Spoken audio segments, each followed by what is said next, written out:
معزز سامعین، بزرگان دین، نوجوانان اسلام،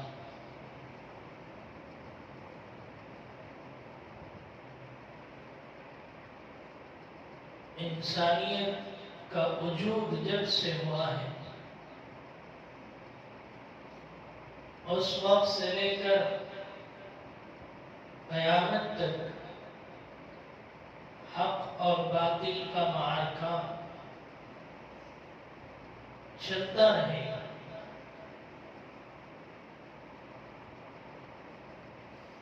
اور حق سامنے والوں کے لیے کمزور دبتا ہوا ختم ہوتا ہوا نظر آئے گا، اور باطل پوری طاقت کے ساتھ، پوری قوت کے ساتھ ابھرتا ہوا اور کامیابی حاصل کرتا ہوا نظر آئے گا۔ لیکن یہ ظاہری طور پر ہے کہ حق کا کمزور ہونا اور باطل کا ابھرنا، جو لوگوں کی ظاہری نگاہیں اس نگاہ کے پیش نظر یہ چیزیں نظر آتی ہیں، ورنہ اندرونی طور پر حق کامیاب ہوتا ہے اور باطل پوری طاقت اور قوت کے ساتھ رہنے کے باوجود شکست کھا جاتا ہے۔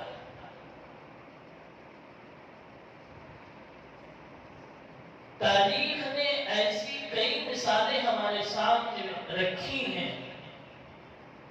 جس سے یہ بات واضح طور پر سمجھ میں آتی ہے۔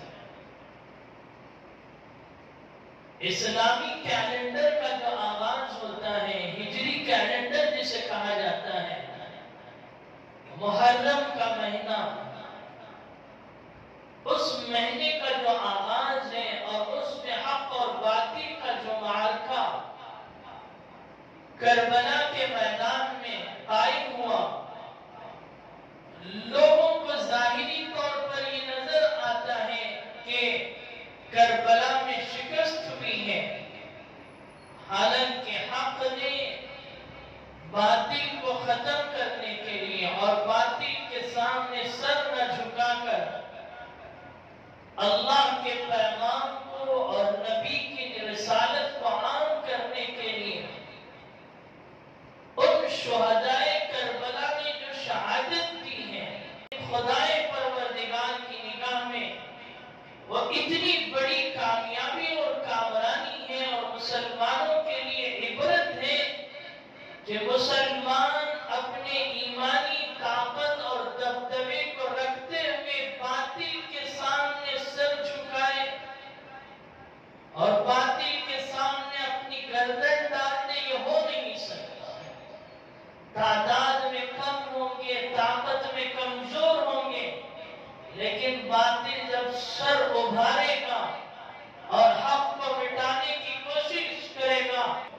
حق جو ہے کمزور ہونے کے باوجود باطل کا اس طریقے پر مقابلہ کرے گا کہ دنیا اسے یاد رکھے گی۔ کربلا کا ایک واقعہ نہیں، ایسے کئی معرکے اسلام میں اور اللہ کے نبی علیہ السلام کی زندگی کے ذریعے بیان کیے گئے ہیں۔ قرآن نے کہا جاء الحق وزهق الباطل، حق آئے گا تو باطل خود بخود ختم ہوگا۔ اور مسلمانوں نے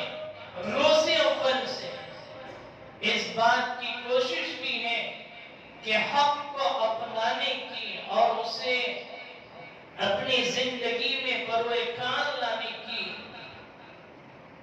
اور اپنی زندگی کا حصہ بنانے کی پوری کوشش کی۔ اور اگر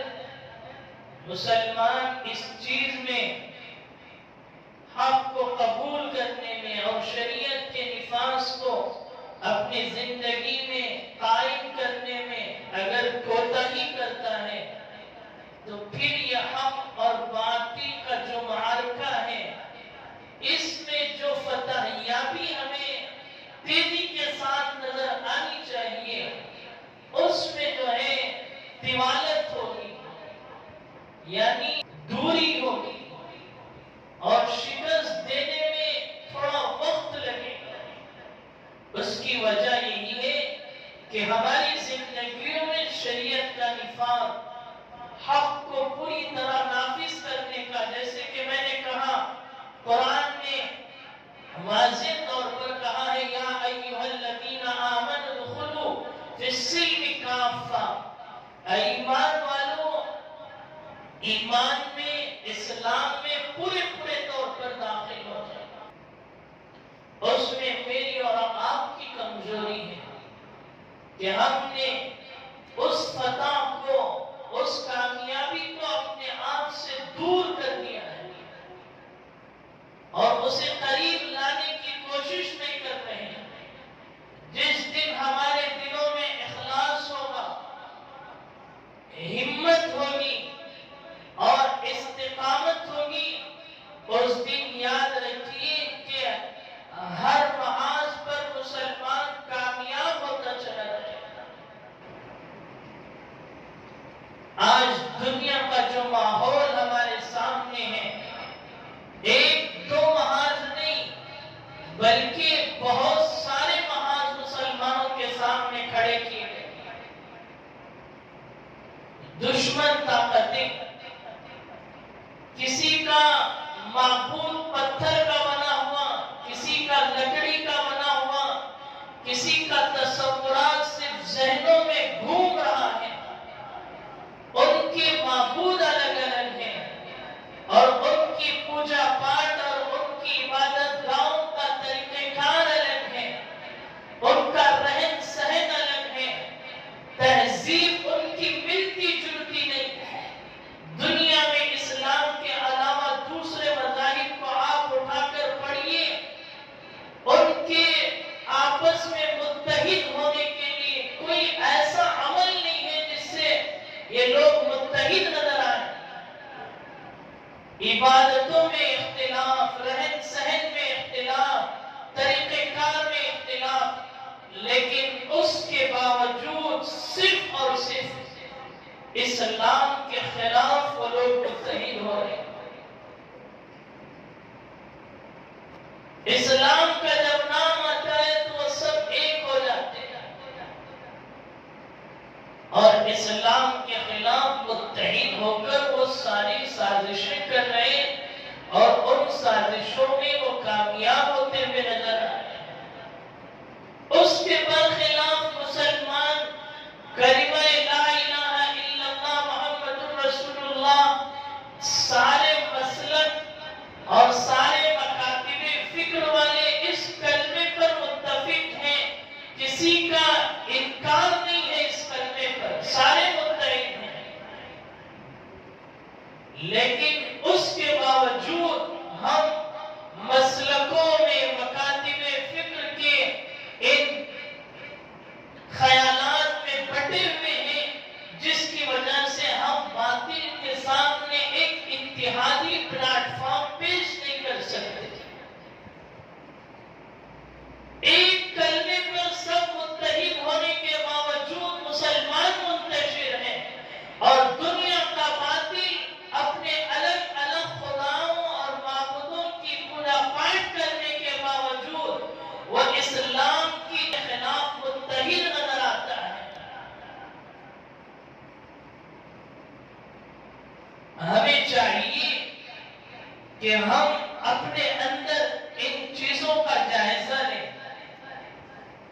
سیرت رسول علیہ السلام کا مطالعہ کریں کہ ہندوستان میں آج جو ماحول ہے، یہ مسلمانوں کے دلوں میں ڈر اور خوف ہے، اور پھر دنیا میں اور اس ملک میں مختلف طریقوں سے مسلمانوں کو ایذائیں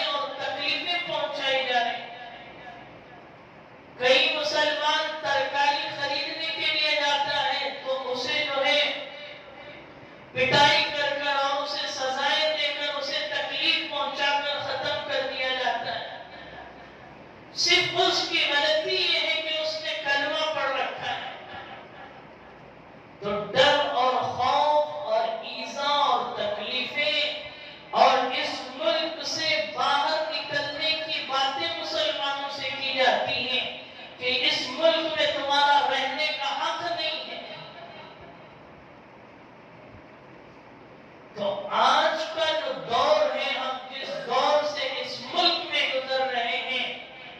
آج سے پہلے جناب محمد رسول اللہ صلی اللہ علیہ وسلم کے اس دور کا جائزہ لیجیے۔ مکے کی سرزمین ہے، 13 سال حضور علیہ السلام نے وہاں پر گزارے، اور پھر مدینہ طیبہ ہے، وہاں پر حضور علیہ السلام کی زندگی گزری۔ تو اس ملک میں جو خوف اور جو ایذا رسانی اور تکلیف پہنچانے کی جو سازشیں ہو رہی ہیں، وہی مماثلت اور وہی چیزیں اس زمانے میں بھی موجود تھی۔ راستے میں گزرنے والے کو مار دیا جاتا، کلمہ معلوم ہوتا کہ اس نے پڑھا ہے تو مکی کی سرزمین میں اسے رہنے کا حق نہیں، اسے اس شہر سے نکال دیا جاتا۔ طائف کا ایک واقعہ میرے اور آپ کے دلوں کو جھنجھوڑنے کے لیے کافی ہے کہ اس سفر میں جناب محمد رسول اللہ صلی اللہ علیہ وسلم کو جو تکلیف پہنچائی گئی، شاید کوئی اور سفر اتنا سخت گزرا ہو۔ صحیحین کی روایت ہے، امام بخاری نے، امام مسلم نے روایت کیا ہے، امہات المومنین سیدہ عائشہ رضی اللہ تعالی عنہ، میری اور آپ کی اور سارے جہان کی ماں ہیں، انہوں نے جناب محمد رسول اللہ صلی اللہ علیہ وسلم سے سوال کیا، کیا آپ کو احد سے زیادہ کوئی سخت ترین اور تکلیف دہ دن گزرا ہے؟ تو سیدہ عائشہ رضی اللہ تعالی عنہ کے اس سوال پر جناب محمد رسول اللہ صلی اللہ علیہ وسلم نے فرمایا، عائشہ، احد سے زیادہ سخت ترین دن وہ تھا جو دن طائف کا تھا، جس وقت میں بادشاہوں کے سامنے کلمہ توحید پیش کر رہا تھا۔ طائف مکہ مکرمہ سے 120 کلومیٹر کے فاصلے پر ہے، اور اس زمانے میں مکے کے بعد دوسرے نمبر پر خوشحال اور پھر سرسبز و شاداب اور جس کے باغات انتہائی خوبصورت خوشحالی والا علاقہ تھا۔ اور خوشحالی کے ساتھ ساتھ اہل مکہ قریش کے تاجر جب گرمیاں آتی تھی تو اس موسم میں وہاں وقت گزارتے تھے اور اپنی چھٹیوں کے اوقات گھومنے پھرنے کے وہاں پر رکھتے تھے۔ اتنا خوشحال علاقہ، اتنا خوبصورت موسم طائف کا تھا۔ اور پھر اس کے علاوہ جناب محمد رسول اللہ صلی اللہ علیہ وسلم کا جو ننیال ہے وہ بھی طائف میں تھا۔ جن 3 سرداروں کو حضور نے دعوت دی ہے طائف میں،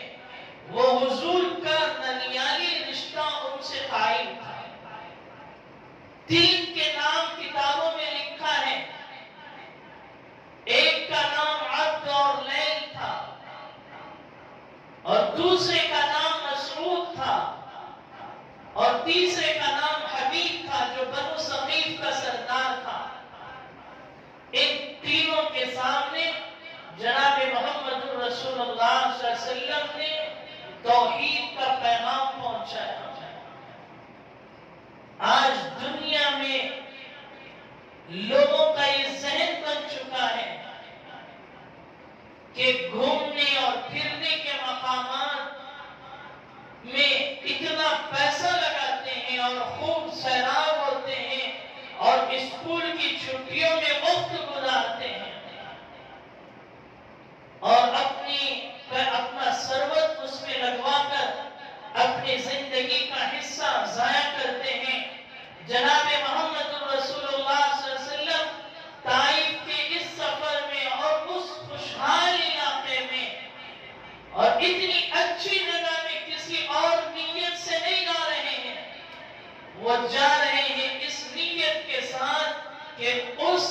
علاقے کے سرداروں کو خدا کا پیغام پہنچا،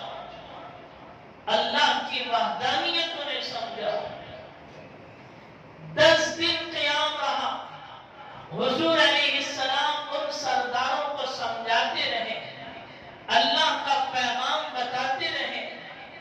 اس میں سے ایک نے کہا، کیا مکے میں اتنے سارے لوگوں میں اللہ کو آپ ہی ملے تھے کہ اللہ نے آپ کو نبی بنایا؟ ایک آدمی ایسی جگہ پر جا رہا ہے جہاں پر اس کی رشتہ داری ہے اور وہاں کا ماحول اچھا ہے اور خدا کا پیغام دے رہا ہے، سامنے سے وہ لوگ جن سے رشتہ داریاں قائم ہیں ان کا جواب اتنا خطرناک، تو اس ہستی کے دل پر کیا گزر رہی ہوگی؟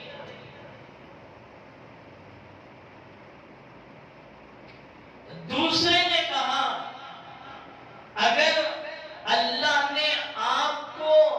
نبی بنا کر بھیجا ہے تو یہ سارے مکے کی توہین ہے۔ تیسرے سردار نے کہا، اگر آپ اپنے بات میں سچے ہیں تو میں آپ سے کچھ کہوں تو آپ کے شان میں بے ادبی ہوگی۔ اس نے کچھ اچھے جملے کہے پہلے کے 2 کے مقابلے، اور اگر آپ غلط ہیں تو پھر میری زبان رکے گی نہیں، آپ کے شان میں گستاخی کر دے گا۔ اور تینوں نے کہا کہ جلد سے جلد طائف کی سرزمین خالی کر دے، یہاں سے نکل جائے۔ جناب محمد رسول اللہ صلی اللہ علیہ وسلم مکے کے ظلم و ستم اور وہاں کی پریشانیوں کو برداشت کرتے ہوئے، وہ پریشانیاں جو ابو لہب دے رہا تھا، جو حضور کا سگا چچا ہے اور اس کی بیوی ام جمیل اس کے ساتھ میں شریک ہے، قرآن نے کہا، تبت یدا ابی لہب وتب ما اغنى عنه ماله وما کسب، کہ ابو لہب کے دونوں ہاتھ ٹوٹ جائیں۔ جو تکلیف اس نے جناب محمد رسول اللہ کو پہنچائی ہے، اس تکلیف پر اللہ کا عرش کانپ اٹھتا ہے، اور خدا نے کہا کہ اس نبی کو تکلیف پہنچانے والے کے دونوں ہاتھ ختم ہو جائے۔ اور آگے اس کی بیوی کا بھی ذکر ہے جس پر اللہ نے لعنت بھیجی ہے۔ مکے میں حج کا موقع ہوتا اور مکے کے بازار میں حضور اللہ کی وحدانیت سمجھاتے، تو ابو لہب جو حضور کا سگا چچا تھا، آوارہ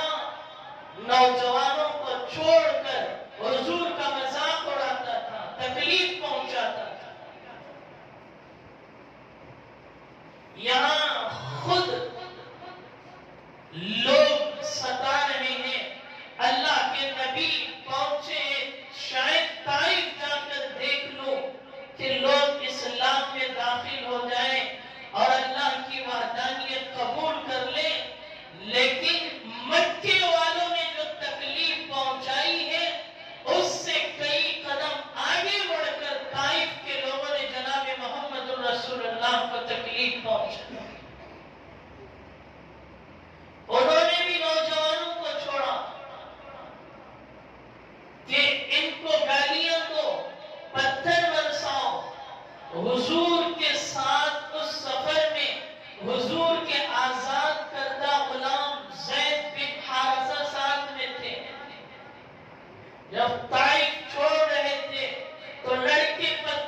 جب حضور علیہ السلام پر یہ نوجوان لڑکے جو اللہ کی وحدانیت سے دور تھے، اس نبی کے پیغام کو نہیں جانتے تھے، اس کے مقام و مرتبے سے ناواقف تھے، وہ جب یہ کام کر رہے تھے تو حضور جب انتہائی تکلیف ہو گئی تو ایک جگہ پر بیٹھ گئے، تو پھر زید بن حارثہ نے ان کو کھڑا کیا اپنے پہلوؤں کے ذریعے، تو پھر تھوڑی دیر چلتے تو پھر وہ لڑکے پتھر برساتے اور گالیاں دیتے، اور اسی حالت میں بے ہوش ہو گئے مار کھاتے کھاتے۔ اور عقبہ اور شیبہ ان کے باغ تھے، اس باغ میں حضور علیہ السلام کو زید بن حارثہ نے اپنے پیٹھ پر اٹھا کر وہاں پر لے جا کر پہنچایا۔ وہ بھی کفر میں تھے لیکن طبیعت کے اعتبار سے بڑے شریف لوگ تھے۔ زید بن حارثہ فرماتے ہیں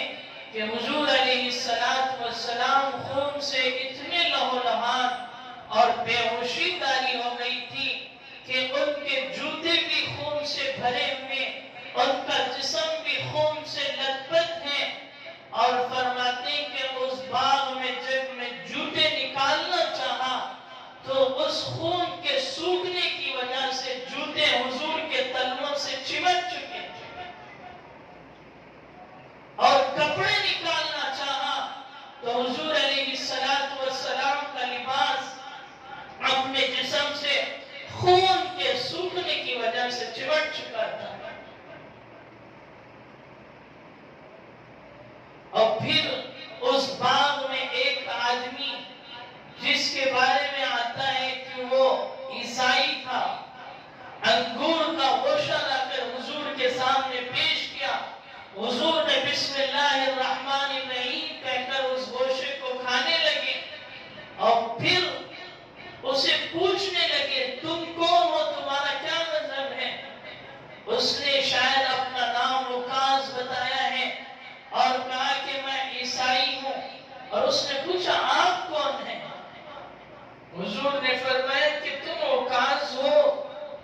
عیسائی ہو، اور میں محمد ہوں جس کو اللہ رب العزت نے قیامت تک کے لیے نبی بنا کر بھیجا ہے۔ تو اس نے کہا کہ توریت میں نے آپ کا نام پڑھا ہے، آپ کی صفات اس میں ذکر کیے گئے ہیں، اور پھر اس نے حضور کے ہاتھ میں کلمہ لا الہ الا اللہ محمد رسول اللہ پڑھا۔ اس پورے سفر میں جس میں ظلم کی انتہا، ظلم کی برسات، ظلم کی بارش، خون سے لہولہان، لیکن مل رہا ہے، ایک فرد مل رہا ہے، وہ عکاظ نامی ایک شخص ہے جو عیسائی ہے۔ اس پورے سفر میں اسلام میں ایک کامیابی حاصل ہو رہی ہے، اور پورا سفر ظلم و ستم سے بھرا ہوا۔ کیا میرا اور آپ کا ملک اس سے بھی زیادہ ظلم و ستم کا شکار ہے؟ میں اور آپ اس میں ملوث ہیں؟ میری اور آپ کی غلطی ہے کہ میں نے اور آپ نے ان لوگوں کو اسلام نہیں پہنچایا، اللہ کی وحدانیت نہیں بتائی، خدا کی پہچان نہیں کرائی، اور جو خدا کی پہچان نہیں کراتا ہے تو پھر وہ نہ کرنے والا تمہیں پیٹے گا بھی اور تمہارے اوپر ظلم و ستم کی بارش بھی کرے گا، جس طرح طائف میں نہ پہچاننے والوں نے حضور پر ظلم کیا ہے۔ لیکن حضور نے اپنا فریضہ وہاں نبھا رہے تھے، لیکن میں اور آپ اپنے فریضے سے غافل ہیں، خود کی زندگی اللہ کے دین سے دور ہے، نمازوں سے دور ہے، اسلامی تعلیمات سے نہ آشنا ہے، تو کیا دوسروں کو اسلام کی تبلیغ کرے گا، اسلام بتائے گا؟ تیری زندگی کے ہر عضو سے اسلام نکل رہا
زندگی کو اسلامی چیزوں سے روشناس کرو اور لوگوں کو بھی اسلام کا پیغام پہنچاؤ. آپ جس گلی سے گزرے، جس راستے سے گزرے، تو لوگ کہنے لگے کہ یہ محمدی جا رہا ہے. آپ کی تجارت اتنی خوبصورت کر لو کہ آپ کی دکان پر کوئی گاہک غیر مسلم آئے تو وہ کہے کہ یہ جناب محمد رسول اللہ کا ماننے والا ہے، یہ کبھی دھوکہ نہیں دیتا، جھوٹ نہیں بولتا. اس کے برخلاف ہم اسلام سے اتنے دور ہیں، جھوٹ ہے، تجارت میں دغا ہے، تو پھر ہمیں کہاں سے کامیابی ملے گی؟ اور پھر طائف سے حضور علیہ السلام واپسی پر آئے ہیں اور اس جگہ پر، اس باغ میں اپنے خدائے پروردگار سے جو مناجات کی ہے، جو دعا مانگی ہے، رہتی دنیا تک کے لیے وہ دعا قابل تقلید ہے. اپنی عبدیت کا اظہار، اپنی بندگی کا اظہار، اپنی کمزوری کا اظہار. کہنے لگے یا الہ، آج تو دیکھ رہا ہے اور آسمان دیکھ رہا ہے اور اس کے فرشتے دیکھ رہے ہیں کہ میں انتہائی کمزور ہوں، ناکارہ ہوں، لیکن تیرا بندہ ہوں. تو نے کس کے حوالے مجھے کر دیا؟ اگر تیرا یہ غصہ میرے لیے ہے تو میں اس سے راضی ہوں، اور یہ اگر تیرا عتاب ہے میں اس پر بھی راضی ہوں. لیکن یہ ساری جستجو،